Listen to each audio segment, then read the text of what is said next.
vamos falar basicamente de pesquisa de mercado. O que é a pesquisa de mercado? Quer dizer, basicamente desde a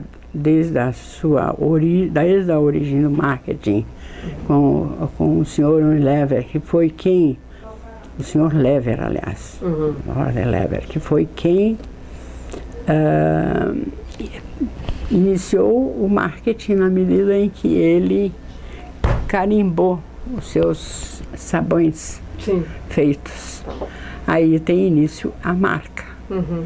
Então, não é? Quer dizer, é preciso começar a contar quanta gente compra e entrando fabricantes. Por isso era uma pesquisa de mercado propriamente dito, quer dizer, que era para conhecer o mercado consumidor no sentido de quantos consumem o quê. No final você tem aqui, né, a Revolução Industrial, e depois você vai caminhando para as duas guerras, a Segunda Grande Guerra. Depois da Segunda Grande Guerra, no período dos anos 50, 60, ficou muitos daqueles profissionais envolvidos, né, nos projetos bélicos, eles acabaram sendo aproveitados no mercado. Uma das pessoas, dá um exemplo, que foi de um homem até muito interessante, é Edward Deming. O Edward Deming era um estatístico mobilizado pelos Estados Unidos no Japão, né? E quando terminou a guerra, ele continuou no Japão. E ele foi, não é, ajudou num processo não é mesmo os processos de controle de qualidade da produção, eram no sentido, não é, de você contar quantas, né, produziram-se tantas lâmpadas, quantas saíram bem, quantas saíram com defeitos. O Edward Deming ficou lá e começou a ajudar os industriais num processo de estudos de qualidade. E ele começou não tem sentido você controlar após a produção, você fazer um controle, porque o Deming era um estatístico. Ele sempre teve um pensamento da pesquisa para o planejamento, do uso do conhecimento não só para retratar, mas também para planejar. E foi aí que esse é um exemplo, foi aí que ele transformou aquelas pesquisas de qualidade, que eram de contagem pós, em estudos de processo qualitativo. Os japoneses levavam muito a sério, a indústria japonesa tinha um péssimo prestígio no após-guerra, e eles começaram então a controlar, principalmente o pessoal da indústria automobilística, controle de qualidade no processo e tal. Já são, de um lado, os indícios de um movimento de pesquisa pura e simplesmente, da contagem pura e simplesmente quantitativa, para um processo de um uso da inteligência, não é? Uso da informação para a transformação, para o planejamento. E as agências de publicidade, este período em que elas tiveram uma grande importância no desenvolvimento da pesquisa, porque o processo de industrialização, que instituía, não é, as concorrências, ele exigia também que os produtos tivessem, as marcas, né, tivessem as suas características, as suas estratégias. Então, esse movimento todo, quem elaborava os planos de mercado, de marketing para as indústrias, eram as agências de publicidade. Nos Estados Unidos, no Brasil, foi assim também. Quando eu comecei na Lintas, em 1968, 69, nós fazíamos os planos de mercado, os planos de mercado eram o planejamento de marketing, era um plano de mercado, não num sentido, claro que a indústria, a própria indústria tinha as suas metas, os seus desenvolvimentos, mas todo um plano de marketing, de desenvolvimento estratégico, era de mercado, mesmo de estudos de potencial de mercado, eram feitos pelas agências de propaganda. A participação das agências levava também ao emprego de métodos qualitativos. Nesse mesmo período, o que ocorre? No movimento também de Europa para os Estados Unidos, porque esse desenvolvimento da pesquisa de marketing, principalmente na nossa história, ela está muito ligada também à história do desenvolvimento nos Estados Unidos. O movimento europeu, principalmente, vamos dizer assim, na Inglaterra, você tem dois grandes centros, né? Você tem um centro dos Estados Unidos e Inglaterra. A Inglaterra desenvolveu também estudos, mas as agências de publicidade talvez tivessem depois um pouquinho das americanas nesse mesmo processo. No Brasil, com uma pequena defasagem, isso vai acontecer também. E isso vai acontecer com grande intensidade em que período? No período do desenvolvimento da indústria de consumo no Brasil. Quando começam, quando a Lever, a Johnson começam, e as outras começam a desenvolver os produtos de Doriana, as margarinas, os iogurtes, as fraldas descartáveis, todos esses produtos surgem em que período? Nos anos 70. São os anos da indústria de consumo. O aparecimento dessa indústria de consumo leva, vamos dizer assim, a uma exploração não só da pesquisa quantitativa, mas também muito da qualitativa. A introdução de novos produtos levava a um desenvolvimento na área da pesquisa quantitativa também, porque a experimentação todas as pesquisas de experimentação de produtos para verificar a receptividade do produto, e eram projetos todos de longo termo, quer dizer, um produto para ser lançado muitas vezes demorava 2 anos. Entre o início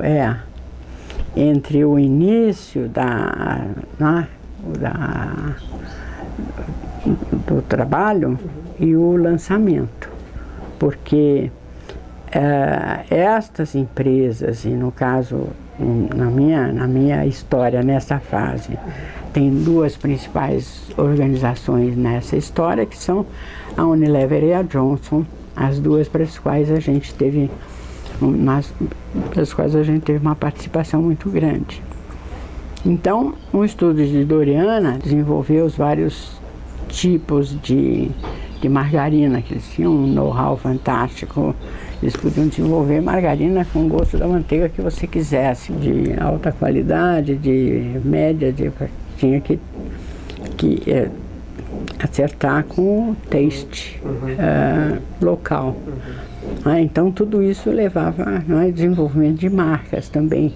Sempre, claro, inicialmente as marcas eram as marcas internacionais, mas nem sempre as marcas internacionais podiam entrar. Esses exemplos que o pessoal dá mais recentemente de Pajero, né? Nem sempre podiam entrar. Por exemplo, Doriana internacionalmente era Dorina, Então, Dorina, Urina, não é? Associações muito próximas, pejorativas. Então, nós trabalhávamos, vamos dizer assim, no caso a Lever, ela utilizava para pesquisas quantitativas e determinado tipo de estudo a Mavibel, e para as pesquisas mais estratégicas e mais ligadas, vamos dizer assim, ao conceito do produto, era utilizado a Lintas. Até fazendo um retrospecto, o Pergentino trabalhou na Lintas, ele era da área de criação, anterior a mim. E ele foi para a Inglaterra numa visita, estágio que foi, e lá na Inglaterra se desenvolviam já as discussões em grupo. E ele trouxe a técnica, foi ele quem trouxe a técnica para o Brasil. Ele foi pioneiro na discussão em grupo. Daí ele saiu da Lintas e ele foi montar a sua empresa. Ele montou a empresa LPM nesse período. Esse ano está fazendo 50 anos que eu me formei em Ciências Sociais. Bacharel e licenciada na USP. E eu trabalhei durante muitos anos, isso você vai ver aí no currículo, na área de pesquisa para planejamento. Então me formei em 59, eu já conhecia o Alfredo, já estava até, eu casei com ele, eu estava no primeiro ano da faculdade, no fim do primeiro ano da faculdade, e convivia muito com os arquitetos, e fiz cursos até de planejamento urbano, junto com, né, que eram dados lá no Instituto de Arquitetos e tal. Então eu tinha um convívio muito grande com essa área. Então assim que eu me formei, eu fui convidada pelo Dr. Saia, que era um arquiteto urbanista, e foi convidado para fazer o plano de Goiânia, e ele me convidou para fazer as pesquisas para o plano diretor de Goiânia. Então, já em 1960, eu comecei a trabalhar em pesquisa para planejamento e fiquei nessa área, fiz trabalhos para vários arquitetos, depois fui pesquisadora no Centro de Pesquisas da Faculdade de Arquitetura e Urbanismo, enfim, e fazia muitas pesquisas para planejamento, planos regionais, planos de desenvolvimento social, planos para previsão de equipamento social, então um centro habitacional de Guarulhos muito grande, a SECAP, não é? Precisava se prever que área deixar para escolas, clubes, comércio, etc. Então as pesquisas, não é, eram feitas também para isso. E aí quando eu saí fui assessora técnica na Secretaria de Planejamento e montei um escritório de pesquisa. Eu estava nesse escritório de pesquisa na Rua Marquês de Itu, e lá também se instalou um outro pessoal que também foi pioneiro, o Arthur César, que tinha saído da Thompson, um que foi professor nosso de estatística em Ciências Sociais, o Álvaro Marque, que já faleceu, um outro psicólogo também falecido. Eles tinham também um escritório de pesquisa, a Gemar, que é no mesmo prédio que eu, a Semaco, Centro de Estudos Macroeconômicos. Eu estava lá, fazia trabalhos, aliás, nós fizemos um trabalho muito grande, fizemos vários trabalhos para o Paraná, estudos do Distrito Industrial do Paraná, e um trabalho que foi para o litoral, planejamento do litoral norte do Paraná. Esse trabalho até foi um trabalho premiado, foi meu primeiro prêmio, IAB, Instituto de Arquitetos do Brasil. Eu estava lá, sempre muito integrada nessa área, sempre gostei muito da área de pesquisa para planejamento urbanístico, fiz trabalhos para prefeituras, para vários lugares, mas enfim, trabalhei na Secretaria de Planejamento também e tinha o meu escritório. Teve uma época que eu dedicava part-time a esses projetos e part-time ao escritório. Quando a Bela Bianco, que foi assistente do Renato Jardim, a área de pesquisa da Lintas, ela era casada com um médico, ele, médico, recebeu um convite para ir para os Estados Unidos. E tinha que... Eu indiquei uma pessoa, indiquei outra, tal. Ela disse, não, a pessoa não tem experiência, outra não tem e tal.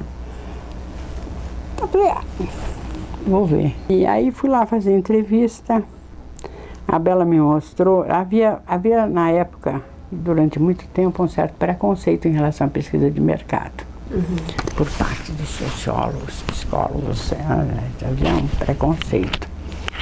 E eu fui lá, achei muita graça, né, porque ela me mostrou um comercial, nunca vou esquecer, Trim para o cabelo do homem. Ela tinha feito um projeto e tinha outro projeto também para a Omo, que era a grande marca, e a discussão em grupo era uma técnica absolutamente nova, não é só o Pergentino tinha feito aqui, e eu fui lá fazer a entrevista. Aí eu disse, se me pagarem aquilo que eu quero, tudo bem. Aí eu fui para os meus colegas, o Azimac, falei para eles, olha, vocês podem ficar com o meu escritório durante um ano, que eu vou fazer uma experiência na Lintas. Eu disse para o Carlos Alberto Carmo, que era o vice-presidente que me interrogou, que me entrevistou, mesmo para o Lima Martensen, venho, eu trabalho aqui durante um ano, eu vou verificar se eu me adapto e vocês também verificam lá, imagine um ano.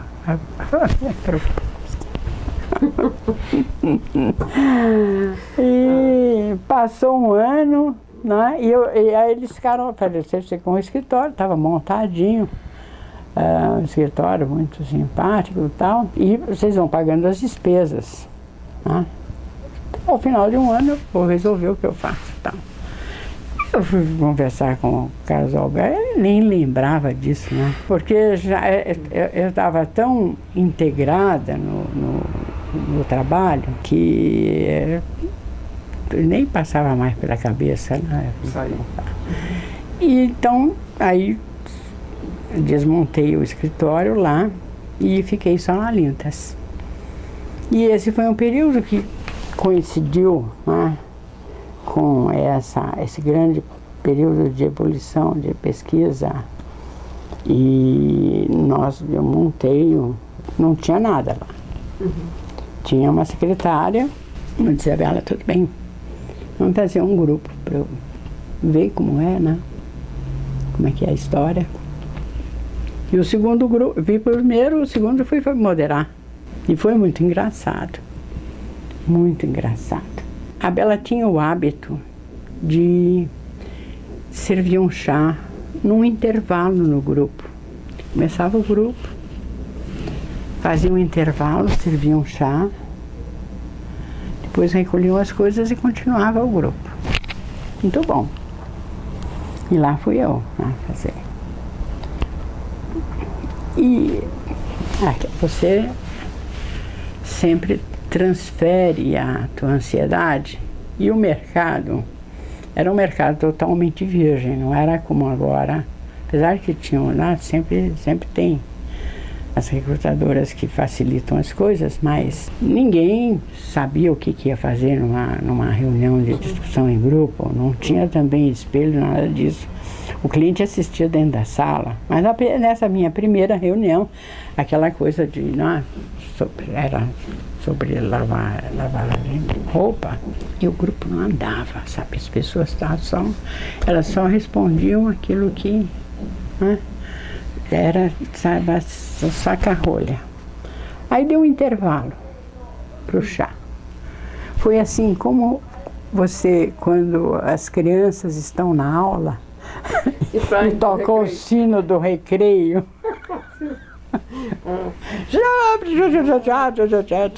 O grupo lá.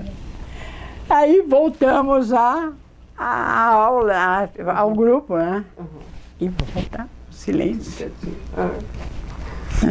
Volta o silêncio. Eu dizia, por que vocês não ficam como, né? Conversem como vocês estavam, né? Você não sabe o que fazer realmente, né? Então esse foi meu primeiro grupo de discussão. Depois a gente mudou um pouco o sistema, esse intervalo era uma coisa meio complicada fazer, servir o chá no intervalo, você perdia muito tempo e tal. Tem outras histórias paralelas, porque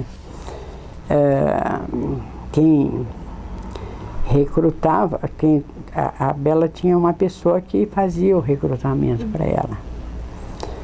E esta moça estava envolvida aí com a turma naquela época, a turma do Marighella, da Pesada e tal. Aí, assim, quando eu fui para lá, eu disse ao Carmo, bom, eu estou deixando o escritório, então, mas eu precisaria tirar umas férias antes de começar uma atividade. Aí nós combinamos que nesse dezembro, eu ficaria para poder receber as coisas da Bela, inclusive me familiarizar com a técnica e tal. E aí eu tiraria 2 semanas e voltaria para iniciar efetivamente. E assim foi feito. Quando eu voltei, o presidente da agência, que era o Lima Martensen, foi na minha sala e disse, olha, Eugênia, nós vamos trabalhar para pegar a primeira conta da Lintas fora, né, da Lever. Ele tinha um cliente, Abud, né, que era um amigo da casa e tal, mas o cliente mesmo, a Lintas era ainda uma agência fechada. Era uma house agency no início. E era um estudo sobre pão americano. Ah, muito bom. Eu disse à secretária, olha, então chama a fulana para que ela venha aqui, porque nós vamos ter 4 grupos para fazer, tal, isso é urgente, é importante, porque o presidente está pedindo para beber, aquela coisa toda. E a menina não aparecia. Eu escrevi um bilhete e mandei um boy entregar na casa dela. A casa dela estava com a polícia em guarda. Aí eles, imagine, o meu bilhete dizia, não, você precisa vir, porque nós vamos ter um grupo importante e tal. Eu assumi 13 de dezembro de 1968, foi quando foi o ato institucional número 5. Tinha um grupo da Pesada, que era revolucionário mesmo, né? Das armas e tal. Então ia ter reunião na minha casa. Ia ter reunião, né? E coincidentemente meu irmão estava estudando para vestibular de arquitetura junto com os irmãos Caruso e tal. E aí invadiram minha casa e depois meu irmão, que estava com os irmãos Caruso estudando, né? Foram buscar pó de café em casa. Chegaram lá, os 3 lá. A moça que tinha sido, Maria José, tinha sido minha secretária lá no escritório. Ela tinha, naquela época, teve uma campanha do Talão da Fortuna, que a gente guardava as notas fiscais e trocava por um talão para sorteio e tal, era chamado Talão da Fortuna. E ela foi lá, me devolveu uns discos e me levar. Chegou mais a Maria José e eles pediram reforço, né? E aí, em casa, o que eu tinha?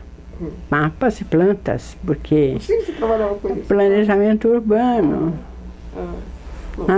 Então era para localização de, né? Imagina, com todos aqueles mapas, meus cadernos de estatística. Quando eu fui lá que foi interrogado, meu caderno de estatística, ele está fazendo meu caderno de estatística aqui. A senhora estuda balística, né? E perdi algumas coisas importantes na época, porque eles levaram muita coisa da minha casa, porque ciências sociais e nós tínhamos um relacionamento com o pessoal de esquerda. Um dos projetos que eu fiz com o Vila Nova Artigas, um pessoal de partidão, né? Eu na faculdade sempre tive uma posição de liderança também, né? Enfim, então fomos para Tiradentes, acho que foi 3 dias lá, depois eles deixaram ainda meu marido e os Caruso ainda ficaram, e meu irmão ficaram uma semana presos até esclarecer as coisas. E tinha os arquitetos, nós tínhamos, em 60, nós tínhamos ido para Moscou. Em 59 teve um congresso de arquitetos em Cuba, que era um congresso internacional que já estava marcado antes de haver a Revolução do Fidel. E tínhamos ido para Cuba. E aí, o pessoal da Lintas foi muito decente. Mas puseram um advogado não para minha defesa, mas puseram um advogado para conversar comigo, para ver, afinal de contas, qual era a minha. Eu falei para ele, olha, tudo bem, eu não tenho problema de arranjar um emprego, mas na medida em que a Lintas me dispensar, aí ela vai endossar. E eu viajei assim como viajei para os Estados Unidos também já, viajei para a Europa, não tem qual é o problema. Ainda tive problemas me retiveram meu passaporte, enfim, tive bastante complicações por causa disso. Porque a leitura deles também é de que eu estava toda muito calma, porque eu tinha recebido um treinamento, que tinha algumas coisas que eu ria realmente, essa coisa caderno de estatística e estudo de balística. Voltando volto para seguir na Lintas. Fiquei na Lintas 15 anos, quase 16 anos. E esse período foi um período muito fértil, devido ao sucesso que a gente teve em projetos. Um dos primeiros trabalhos importantes que eu fiz lá foi exatamente o lançamento de Doriana. E o lançamento de Doriana, a gente teve uma atuação muito marcada, porque a linha internacional era uma linha de procedência, mostrar que margarina era boa porque vinha dos países europeus. Sempre uma comparação ou porque os americanos comem mais margarina do que manteiga, os europeus, então sempre testamos vários conceitos. Eu dizia, olha, não tem, é a cremosidade aqui, é a cremosidade. Não, mas a cremosidade a Claybon já havia lançado um produto cremoso, não teve nenhum sucesso. Eu, não, mas é a cremosidade. No grupo houve uma cena, nós já fazíamos, nós fomos pioneiras na introdução de várias técnicas, porque a gente preparou todo um material comercial, adaptando o comercial internacional para fazer uma avaliação. E a cena de passar a margarina no pão despertava um interesse extraordinário. E aí fazíamos eles diziam assim, porque aqui os brasileiros têm mesmo preconceito em relação aos americanos, à comida americana e tal, então, os europeus, os holandeses, não, nenhuma. Até que eu digo, bom, vamos fazer uma pesquisa final, em que de um lado, nós, assim mesmo, testávamos o conceito. Margarina é cremosa, mesmo gelada, e do outro lado uma margarina X, a outra margarina Y, que tinha procedência europeia. E fazíamos também, paralelamente, a medida com um tipo de anúncio mais quadrado, porque na verdade é para passar mais o conceito. E ele tem que ser absolutamente igual, só variando, né, o conceito. E aí a Lintas fez, e foi o primeiro comercial com testemunhal, porque esse conceito implicava em exatamente mostrar às mulheres a adesão delas para a margarina pela sua cremosidade. E foi um sucesso. Realmente estourou em tudo. A Percepção foi o primeiro comercial testemunhal. E foi muito interessante também isso, porque nessa época eu já tinha convocado assistentes e tal para trabalhar lá, já se formava um núcleo na pesquisa. E aí eles fizeram um comercial para lançar no Rio de Janeiro. Muito bom. Fomos nós para o Rio de Janeiro. E a gente fazia, naquela época, nós fazíamos no Rio, nós fazíamos na casa das pessoas. Em São Paulo já fazíamos na própria Lintas, a Thompson fazia na própria Thompson. Tinham salas, bom, inicialmente não tinha espelho, porque o espelho era... houve uma série de coisas interessantes sobre a técnica, porque havia uma preocupação de que tudo poderia interferir no resultado. Então, o espelho seria uma invasão. Bom, contando a história do Rio de Janeiro, vamos lá fazer a pesquisa. E apesar disso, o cliente entrava na sala igual. A gente sempre, às vezes... E vamos lá para o Rio de Janeiro, comercial. Por quê? Porque eles fizeram uma filmagem, era um testemunhal, fizeram uma filmagem da Doriana no Jardim Paulistano. As mulheres todas, né, arrumadinhas, os cabelos, né, penteados, as pessoas andavam, principalmente lá, muito bem arrumadas, né? Em um supermercado, as compras do supermercado era um evento social para o qual elas iam bem arrumadas. E no Rio de Janeiro, as pessoas já iam no supermercado de short, chinelo, sandália havaiana e tal. Então, aquilo que dava credibilidade, né, o valor do testemunhal, no Rio comercial. E a partir daí, então, passou-se a ter sempre essa preocupação de que testemunhal tem que ser testemunhal com as pessoas e a linguagem do local, né? E assim foi para as campanhas de Doriana, depois assim foi para as campanhas de Omo também, né? Que também tinha aquela coisa de pegar na porta do supermercado, tinha um testemunhal e sempre a pesquisa participando muito dessa fase. E nós tivemos, não só tivemos sorte, mas havia eu tinha uma orientação, eu sempre tive uma orientação de que as pessoas que trabalhavam comigo, elas, além do processo seletivo, eu sempre fiz as pessoas pensarem e estudar também. Então nós fazíamos, eu assinava o Journal Advertising Research, nós fazíamos seminários internos eu distribuía cada pessoa tinha um texto para estudar e apresentar, discutíamos. Nós procurávamos sempre desenvolver técnicas adequadas àquilo que estava sendo feito.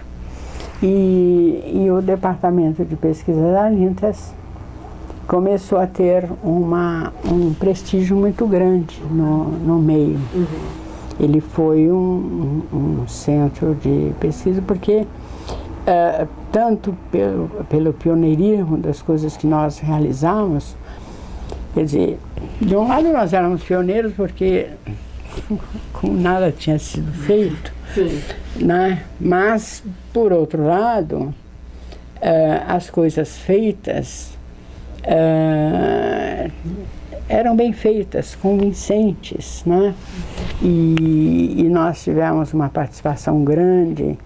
Eu era responsável na época também, não só pela pesquisa de comunicação, mas também de mídia.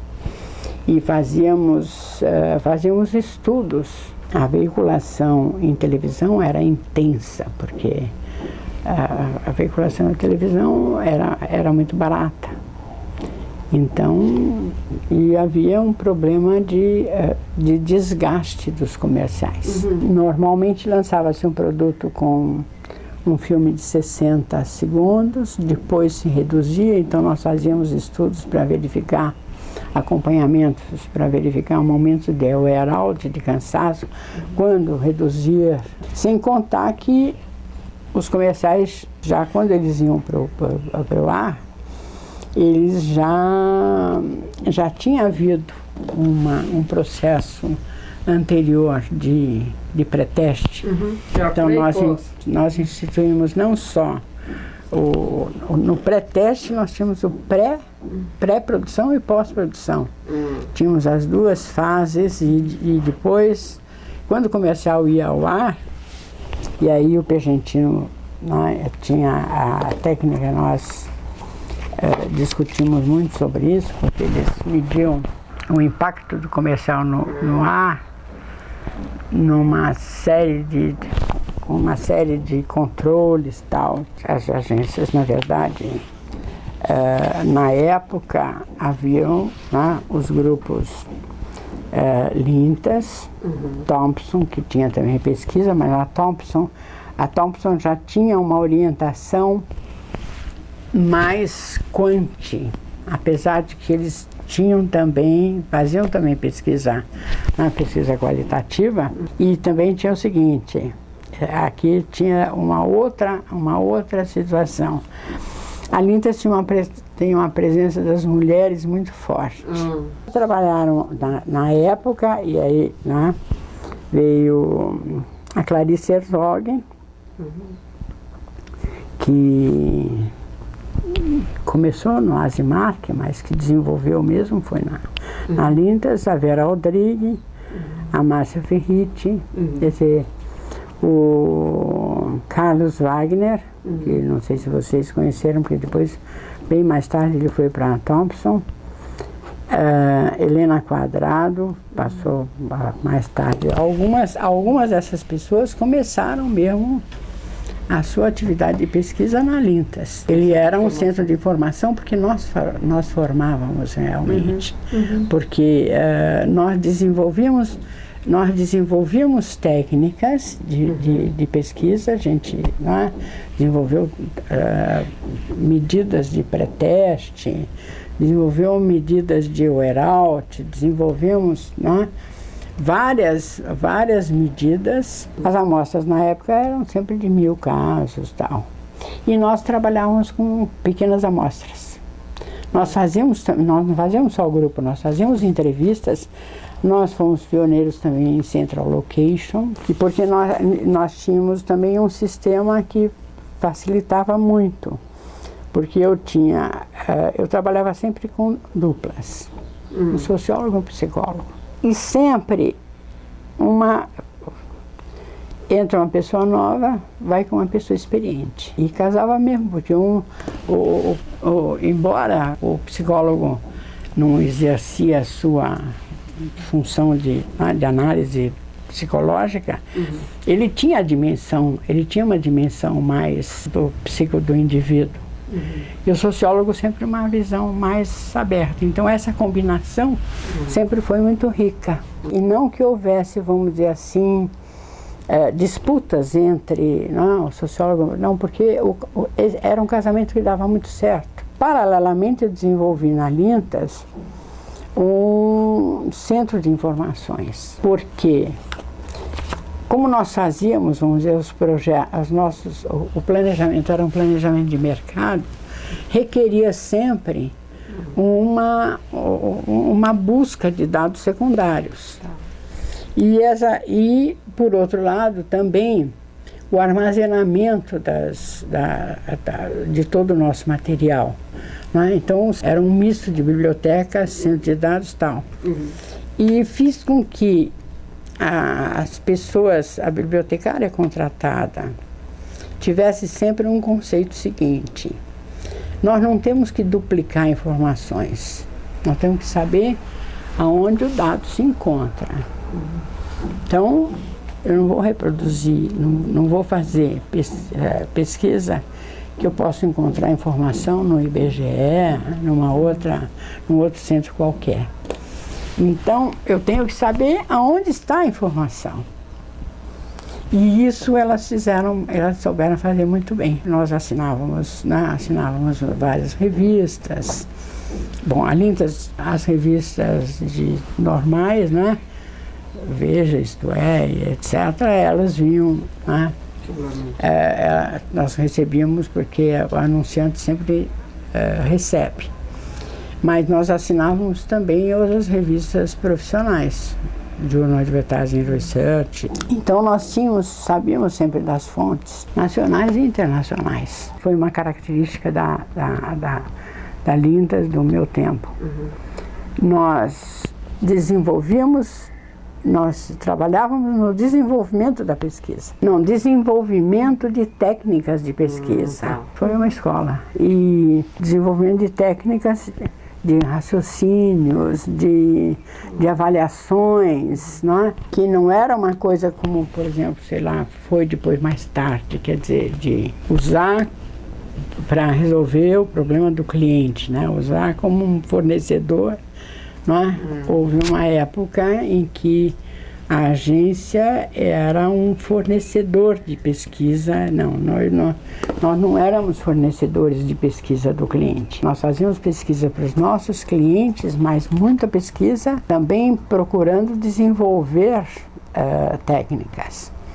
E desenvolvemos foi feita muita coisa nova, mas nós tínhamos muito essa característica. Por isso é que a Lintas foi um centro fornecedor mesmo de inteligências. Aí ficamos 15 anos. Em 79 começou um movimento, porque essa evolução toda foi nos anos 70. Em 79, as agências começaram a cortar.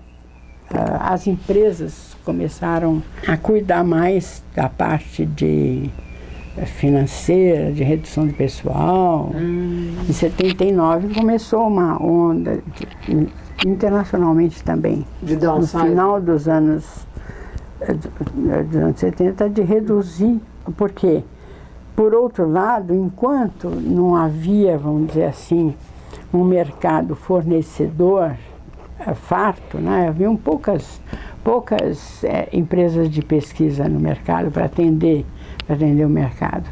Na medida em que você desenvolve um mercado fornecedor de pesquisa, passa a ter menos sentido. A agência supria, em algumas coisas, a agência supria o mercado, porque quando você tem poucas agências, se você está numa concorrência, se você tem poucos fornecedores, se você está numa concorrência, por exemplo, e você vai usar o mesmo instituto que vai servir para todos. Então, qual é o... Né?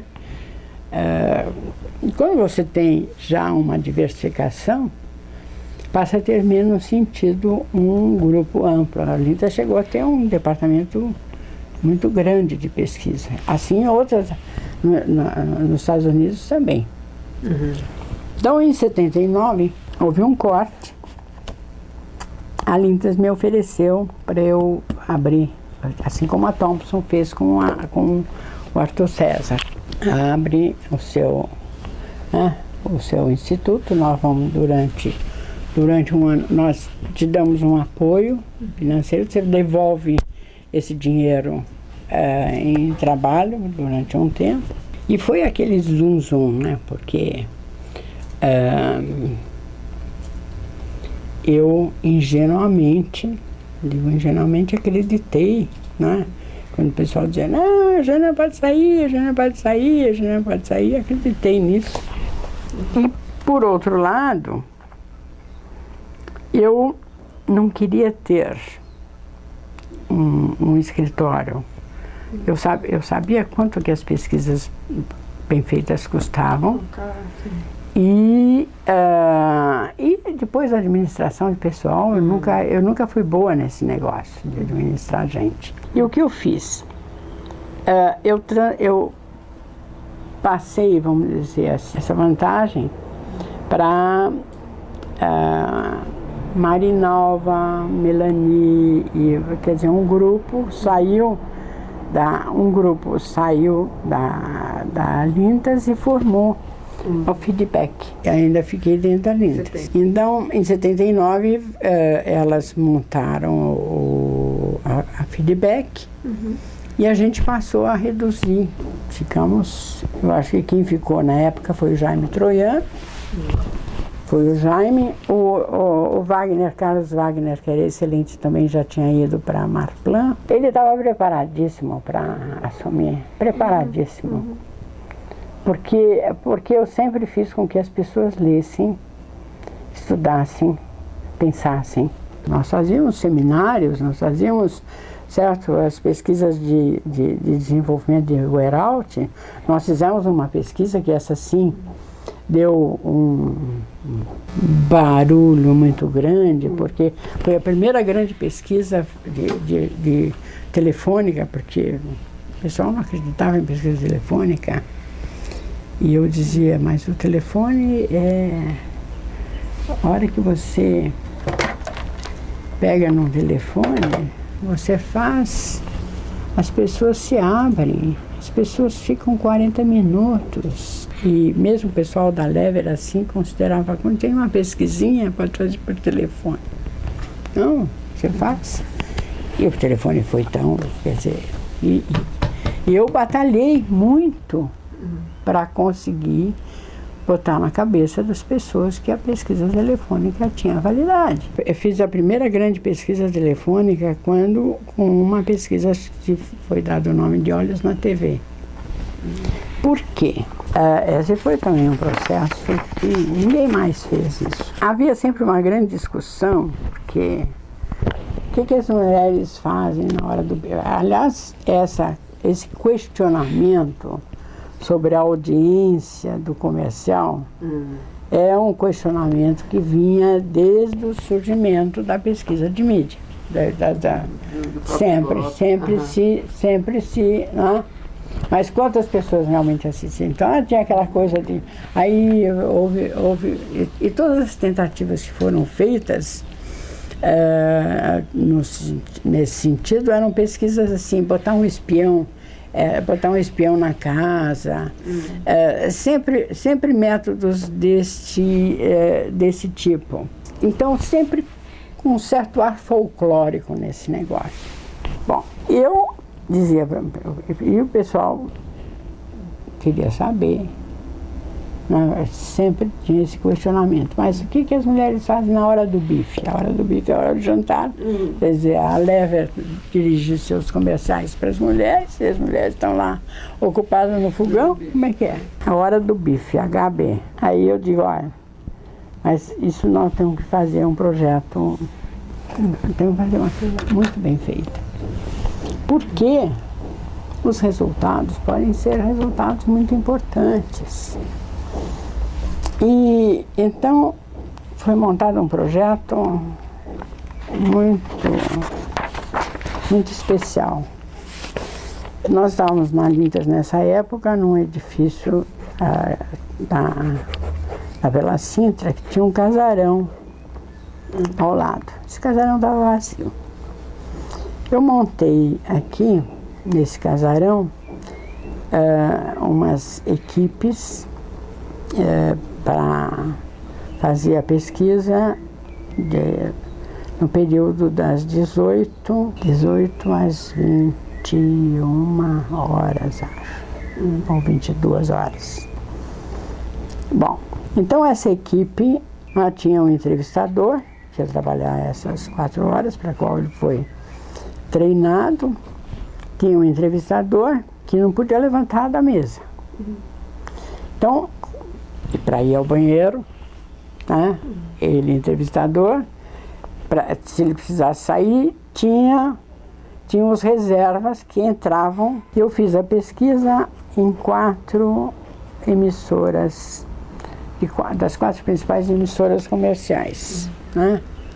Globo, Bandeirantes, e, enfim, as 4 principais. E tinha uma equipe assistindo, tinham 4 televisores, com o pessoal assistindo a programação, anotando a cena que antecedia o intervalo comercial, todos os comerciais, as marcas dos comerciais desse intervalo e a cena posterior. Aí, isto aqui, quando estava pronto o papel, tinha uma equipe de garotos que pegava essa folha, tirava N xerox para poder distribuir uma para cada uma da mesa, de modo que, se o entrevistador ligasse para a casa do Mário, né? Quantas pessoas estão assistindo televisão nesse momento? Então, a gente selecionava também, usava muito aquele critério, quem é o aniversariante mais próximo e tal, chamava a pessoa que estava assistindo televisão. E nós, então, medíamos o que era, vamos dizer, nós chamamos não, isso era chamado por uma equipe que fez um trabalho, não um trabalho assim, mas que fez também um trabalho que media o Near Coincidential. Sim, porque é Near Coincidential porque ele viu o intervalo. Então, ele chamou o Mário, ele está vendo, o senhor está vendo tal,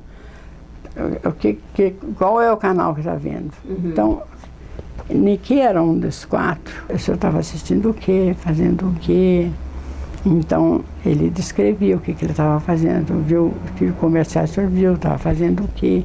Então, as pessoas às vezes estavam fazendo crochê e assistindo TV, ou lendo jornal, assistindo TV. Mas de modo que eu podia... ele estava assistindo o Canal 4, que comerciais eu tinha aqui como conversar com ele. Porque eu recebia a informação atualizada daquilo. Então, o entrevistador tinha, das 4 emissoras, ele tinha a informação do que tinha acontecido exatamente no momento antes. Fizemos 24 mil entrevistas, uma semana tal, foi uma coisa fantástica. Isso já depois foi em 80 e... não lembro. Tinha muita pesquisa de audiência, né?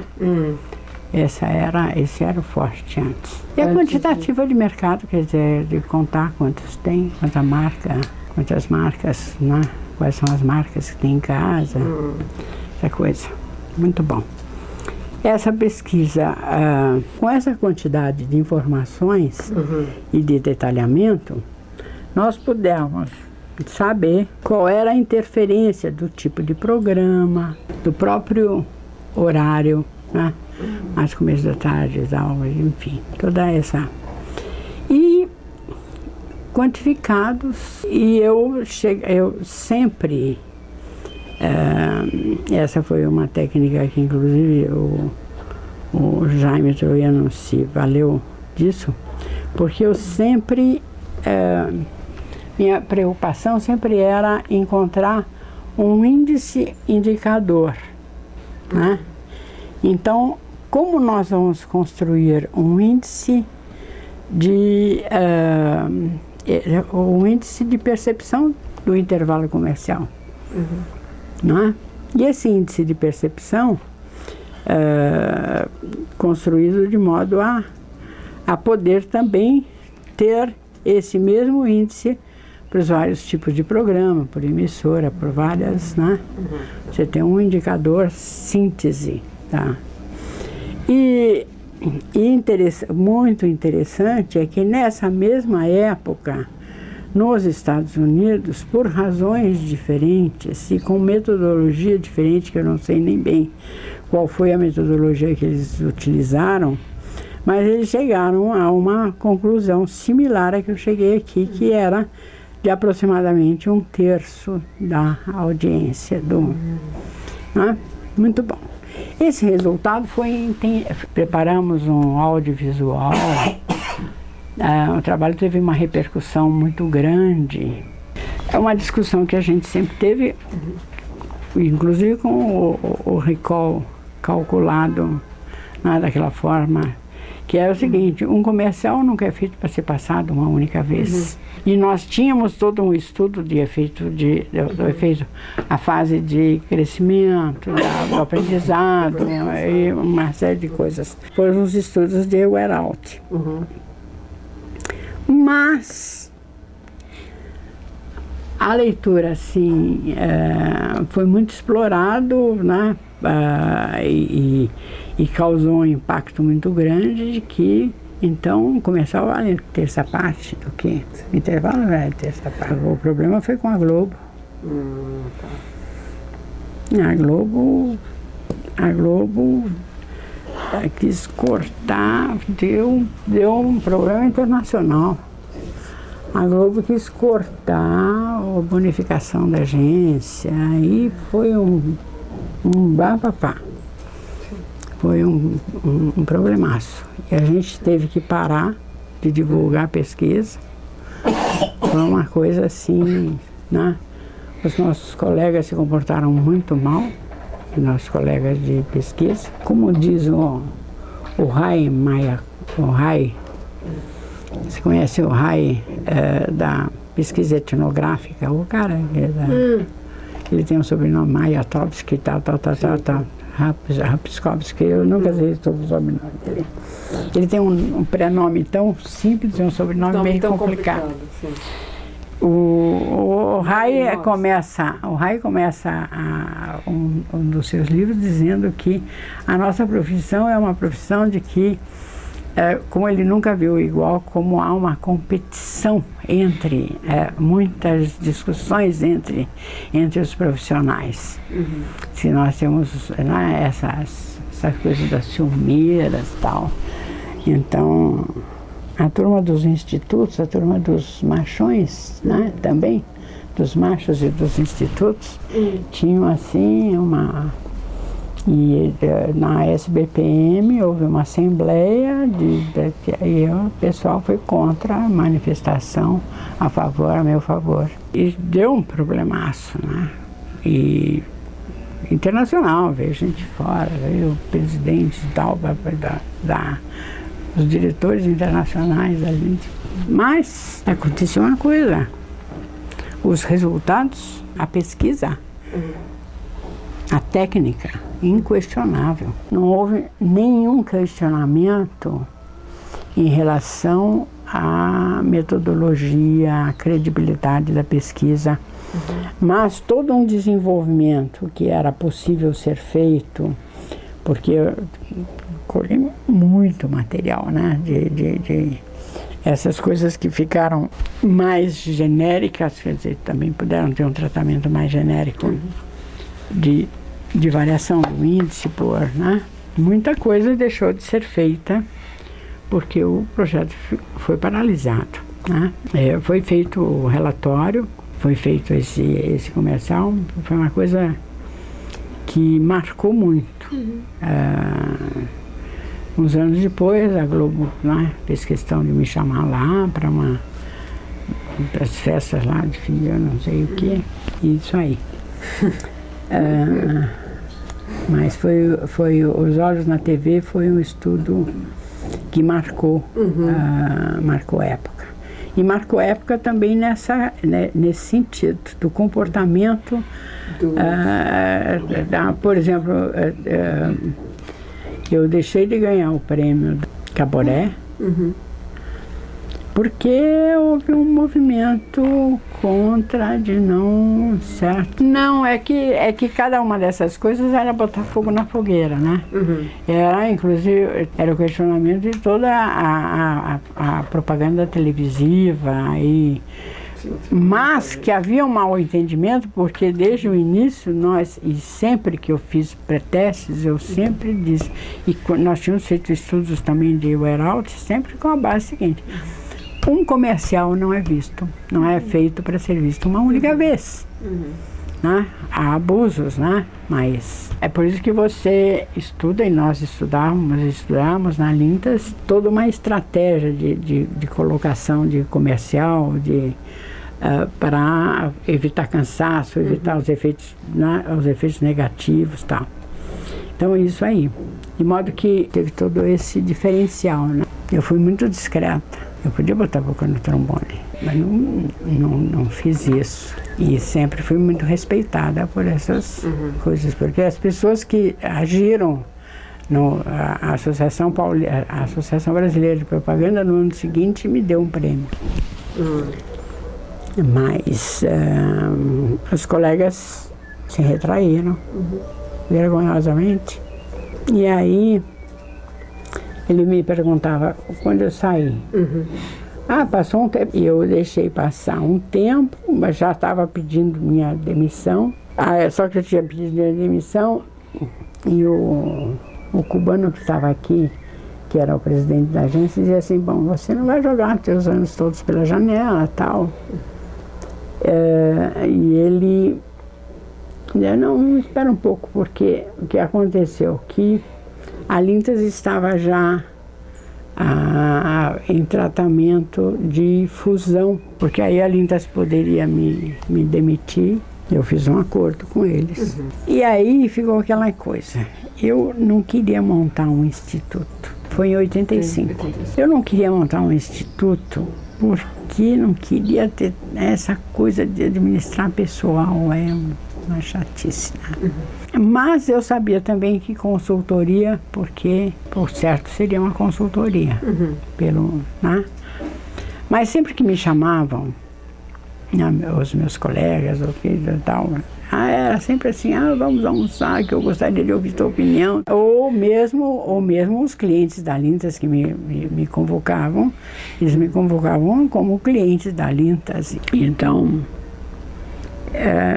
Melita não foi meu cliente, foi meu cliente já na EP, mas o presidente da Melita não botava um comercial no ar, sempre me levava junto para eu avaliar. Não tinha muito a ver, mas de qualquer forma eu era muito respeitada pela credibilidade que sempre tive. E não queria mais saber que consultoria eles não iam me pagar. Então achei que eu montando um instituto completo, vai chegar uma época em que o instituto vai funcionar. Como as coisas normalmente aconteciam. Não aconteciam em pesquisa, porque nenhum dos escritórios profissionais, nenhuma dessas, ou a própria Gallup, o Mateus, só lucrou no final nesse sentido. Aquele pessoal que veio da Unilever, montou um negócio como negócio. A Indicator, quando eles surgiram como uma empresa, como negócios. Eu me refiro ao seguinte, que vários institutos, quer dizer, acabaram, como a LPM, apesar da LPM tinha, como nós tivemos também na IP, associações com organizações internacionais, mas que adquiriram valor de mercado para serem vendidas, tal. Foi, né? O Paulo Sex trabalhou claramente nesse sentido, num determinado momento, a Indicator também, né? E a INER também. Foram várias organizações que tinham uma visão mais empresarial. Quer dizer, isso, inclusive, vamos dizer, não estou até fazendo crítica, estou fazendo crítica até àqueles inocentes, ingênuos que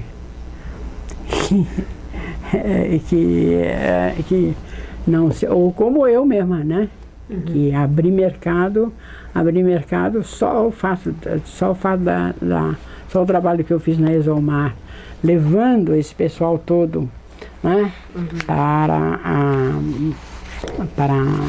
esfera internacional, abrir mercado para muita gente. Abrir mercado de relacionamento empresarial, etc. E não trabalhei para mim nesse sentido. Aí é um misto de ingenuidade com bobeira. Com tontice. Fale. E aí, que mais? Bom, um negócio interessante que eu acho que nós passamos na evolução pela qual a pesquisa passou. E nós aqui, né? Porque em que a gente previa claramente o que ia acontecer quando começaram os movimentos de redução e depois começaram as internacionais começaram a entrar na fase que eu chamo a fase do... Nós tivemos a fase do telex, mas foi pouca, a fase do fax. Por quê? Né? Por que a fase do fax? Porque eles passavam fax para vários institutos, para vários fornecedores, para abrir uma concorrência, para pegar um trabalho. Eles pegavam o trabalho lá e a gente executava aqui, né? Os locais. A concorrência era feita como? Através do fax. Eles mandavam um fax, que era o pedido do orçamento. E voltava o fax. E o fax, depois o fax, vinha o questionário por fax, né? E eu dizia assim, bem, amanhã vai ser a fase do e-mail. Aí vai ser a fase em que eles vão começar a pedir para a gente endereços de e-mails. Eles vão ser fornecedores de endereços de e-mails. E depois veio a fase das compras. Porque foi o momento em que as organizações internacionais, isso é interessante porque tem um número da Marketing News que dava isso. Tinha até uma frase de efeito na chamada. Se marketing is going global, why we are not going global too? Né? A research, então, foi a fase de que eles começaram a prestar atenção no mercado internacional e foi a fase também que começaram as simplificações dos questionários, né? As grandes discussões dos questionários e aí dependia sempre do grau de centralização das empresas. Porque eu tenho uma empresa que era tão centralizada, aqui o produto deles tinha uma mutação muito grande e eles ficavam discutindo, enquanto isso, quer dizer, esse resultado aqui, o resultado do ano 1, né? Daquele momento 1, que eles ainda estavam analisando para chegar a uma conclusão, ver se aceitavam ou não aceitavam, como é que era, né? Mas já havia mudado aqui, a situação já era totalmente outra, porque com todos os movimentos financeiros que nós tivemos, né? Todas as mudanças, etc., que eles não entendiam o que era a inflação, eles não entendiam nada disso, né? Foram as fases e a fase de absorção total das empresas e hoje absorção do trabalho pelas empresas internacionais. Do trabalho, porque o trabalho, os grandes clientes de pesquisa estão exatamente centralizados, nessas que estão se centralizando cada vez mais. Há uma centralização cada vez maior. Bom, Aí, mais uma vez, dizendo, por exemplo, uma outra influência que a gente teve no mercado é que nós saíamos sempre pelos... Eu tinha já acho que em 74, 75, nós íamos muito para Nova York, na Advertising Research Foundation. Ela tinha faz anualmente uma conferência. E durante essa conferência, eles tinham uma expo em que todas as empresas de pesquisa estavam presentes. Então, era uma ocasião de manter-se muito adequada para manter-se a par de tudo que acontecia no mercado. Entende? Nós íamos sempre e influenciamos em todo o nosso grupo para isso. As pessoas que...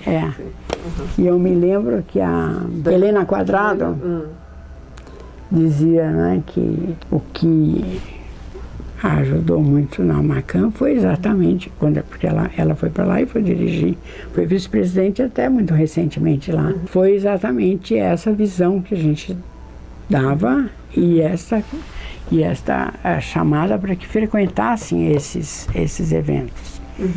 E isso também influenciou a própria Exomar, porque eu dizia para eles, gente, né, eles ficavam muito chateados comigo porque eu levava sempre os exemplos dos americanos para lá, né? Mesmo desses workshops feitos antes e depois dizia, olha, porque os americanos eles fazem uma coisa fantástica. Hoje tem as web seminars, que eles continuam num processo assim de difusão muito grande. Nessa conferência, durante os dias dessa conferência, no período da manhã eram apresentações no auditório e tal. À tarde havia eles davam espaço para as empresas fazerem apresentações dos seus produtos. Então, você tinha assim, as N salas, eram apresentações com tempo determinado, mas de qualquer maneira, as N empresas tinham a chance de se apresentar. Então, além dos estandes, né, era uma ocasião muito adequada para você se manter up to date. Depois eles deram teve uns anos aí que eles deram uma caidinha, mas eles estão agora muito ativos também nessas discussões todas. Eles fazem reuniões dos líderes de mercado fantásticas e muito abertos sempre, né? Quer dizer, a outra característica terrível do nosso mercado, terrível aqui, é da falta e é uma das coisas que eu sempre admirei nos americanos, foi a primeira palavrinha, share the knowledge. Share the knowledge levou à evolução. Nós estávamos no Brasil, nós tínhamos uma posição de avanço muito maior do que tinham os espanhóis, os argentinos e todos eles. Nós fomos ficando para trás por conta de não haver, por conta desse fechamento de cabeça, né, dos nossos colegas. É uma coisa interessante, porque isso é uma característica de brasileiro, não é só da nossa área. É uma fase adolescente que a gente não consegue superar. Essa falta são pouquíssimas áreas que tem essa troca. O medo de... Você tem tão pouco conhecimento que aquilo que você sabe, você quer achar que é só você que sabe, né? Mas que é uma bobagem terrível. E que é uma coisa interessante no mercado americano, porque ele é tão competitivo. Então, o que acontece? Eu tenho que divulgar logo aquilo que eu descubro, antes que o outro saia na minha frente. E aí o outro, entendeu? O outro tem que sair na frente dele, porque tem que sair atrás dele, eu tenho que superá-lo, porque... E assim foi. Nós não conseguimos fazer uma revista, porque também temos muito essa coisa de essa insegurança de escrever. Você não consegue que um cliente autorize a gente a divulgar casos? Nada, diz que isso é besteira. Isso é besteira. Isso é besteira porque você não precisa... É pensar que você só divulga as coisas através de um case history. Aí você pega qualquer revista estrangeira, e aquele mesmo cliente que te diz assim, não pode, lá ele está divulgando. Eu assisti aqui, porque eu sou associada a várias organizações e assisto a discussões entre os líderes. Eles discutem os problemas, entendeu? Entre os pares, né? Na Lintas nós tínhamos uma coisa que era multidisciplinar. Quando nós fazíamos um trabalho, um documento, entrava a criação, entrava atendimento, entrava todo mundo nisso. E nós tínhamos uma proximidade muito grande com o cliente. Depois houve os egoísmos e tal. Mas essa coisa multidisciplinar de todos em torno da... que dá, não é, como resultado, um resultado muito rico do cliente e o instituto. O marketing e a pesquisa. Há 30 anos atrás, nós fazíamos isso. Eu tinha houve alguns casos na Johnson que o gerente de marketing, de produto, etc., sentava na minha sala e a gente fazia juntos, desenvolvia juntos o planejamento, o produto, o que fosse, né? Numa integração total. Uma coisa que acabou mais tarde com essa... acabou havendo, nesse relacionamento mais frio, que é um relacionamento fornecedor-cliente, certo? Que acaba não sendo... Quer dizer, uma das vantagens que havia aqui é que, quando nós trabalhávamos desta forma, é que essa proximidade dava para nós uma visão boa do produto, do mercado, etc. E nós podíamos, vamos dizer assim, dar para o cliente uma visão mais próxima, mais íntima, e convencê-lo de que isso devia ser feito, do que deveria ser feito. E agora eles estão descobrindo, eles estão perdidíssimos, porque com essa coisa de Twitter, que estão perdidos, porque houve um momento, em que tanto o movimento começou com o boca a boca, que é o bochicho, que é o buzz, que é o, porque na medida em que eles jogam, o consumidor para esses centros de formação, o buzz começa com a descoberta do e-mail. Eu posso, a corrente, aquela coisa que eu passo para você, eu passo para os meus amigos passam para outros, é uma forma de fazer publicidade de graça. Então solta o buzz vem daí. Aí, agora nós temos o problema de recolher, Esse é o movimento de expandir a informação. Tem um momento de recolher, então eles ficam alucinados que eles podem, examinando os Twitters, os Facebooks e a mídia social, eles podem aprender uma enormidade Só que chega um momento em que eles dizem, bom, mas como é que eu vou poder fazer tudo isso? Porque eu assisti a uma discussão dos líderes de pesquisa, né, onde os líderes de marketing, que são ao mesmo tempo encarregados, porque eles acabam assumindo essa dupla função, como é que eles vão fazer para analisar toda essa informação? Nós sabemos como organizar essas informações, né? Então, é isso aí. Talvez haja uma volta, mas eu não vejo com muito otimismo.